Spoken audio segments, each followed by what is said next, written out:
My name is Muma Bwalya Munansangu, and I am employed by the Citizens Economic Empowerment Commission in Zambia, an organization that is responsible for the provision of broad-based empowerment to the citizens. As a business development manager at the Commission, I am responsible for facilitating market linkages, fostering broad-based empowerment through the implementation of various empowerment measures, and also for the oversight of the implementation of the Value Chain Development Program here in Zambia. In 2017, I undertook a short course in agribusiness at the University of Queensland, and this was in two parts. The first part was in Australia, and then we had an in-Africa component in Ghana.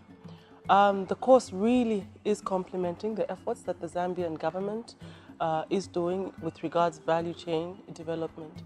And this is because the government has developed a strategy, which is the rural industrialization and job creation strategy, where basically they're trying to promote value chain development in the rural areas.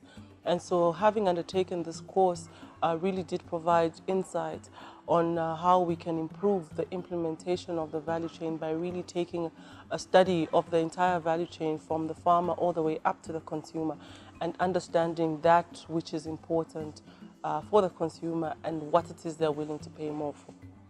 As part of the Value Chain Development Program, the Citizens Economic Empowerment Commission has prioritized the most competitive and comparative commodity in a district. And so groundnuts actually was chosen as the product for Petauke district and Mungu districts. And so the Commission has actually provided investment in the area of groundnuts for the two districts. And so I felt that going through and trying to understand some of the challenges that the value chain is going through would bring to light and enable us better understand how it is that we can support this value chain and enhance its performance. Most of the times it's quite effective because when we have our sales team that has direct contact with the buyers. So when the buyers communicate and indicate that we're not delivering, we then hold the merchandiser accountable to say, how come you never reported of these stockouts? ShopRite has your strike rate on the price tag. So you can actually go and see how your competitors are performing against yourselves, and you try to investigate to find out why is maybe Fresh Pick selling better than us, and we're not getting that feedback from our merchandisers and all that. So we're trying to analyze information. The downside is on the market, we still struggle to find, like how you can measure your market share against your competitors. I don't think we have a central point where we can measure that, because that will also help us to hold the merchandisers accountable. Because right now we do rely on them greatly. One of the key measures that we took was to educate our farmers in terms of building their capacity to understand how this aflatoxin gets to the peanut. The way in which it was transmitted is a way of handling, because previously our farmers would be able to sprinkle water and then start sharing the nuts, which was one of the key drivers in terms of creating the presence of these aflatoxin within the nuts. So one way to mitigate that was that Comako opted to come up with a measure in which we're encouraging our farmers to be selling nuts which are fully grown and nuts which have not been shelled. So we invested heavily in what we call shellers that were automated, and we are going back to the farmers to buy nuts that have not been shelled. Primarily because we did not want to actually allow our farmers to become agents of transmitting these bacteria or this fungal to the product.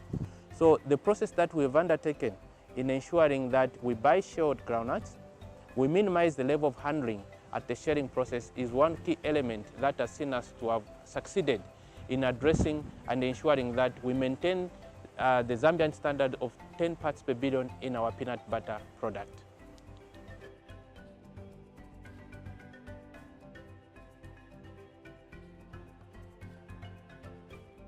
When buying peanut butter, I look at the color.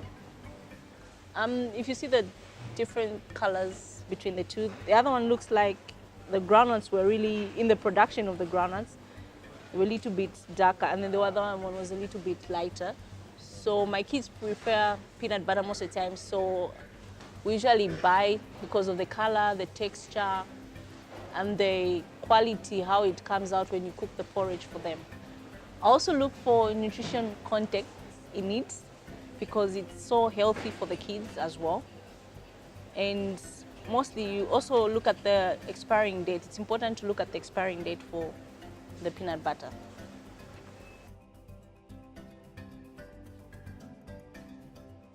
Once a brand like this one, the way it came on the market, once it announces itself for the market, the first thing that the customer will check for is the quality of the stock. One, being local, it will sell more compared to the imported products. Because at the moment as it is now, we used to sell more of imported peanut butter, but now we're selling more of the Zambian. Because one, I think even just by looking at this, they've got the packaging right, it's sealed, the brand is clear, you can read through. I mean, it's a #1 seller in peanut butter, regardless of the price. I mean, there's so many different prices, but people just love to buy this peanut butter. I appreciate the effort by the University of Queensland in developing and implementing the course with such excellence, and to DFAT for facilitating the Australia Awards Africa to help many professionals like me make a difference in the continent through knowledge transfer. Now I have understood the value of producer and consumer conversations in strengthening this value chain.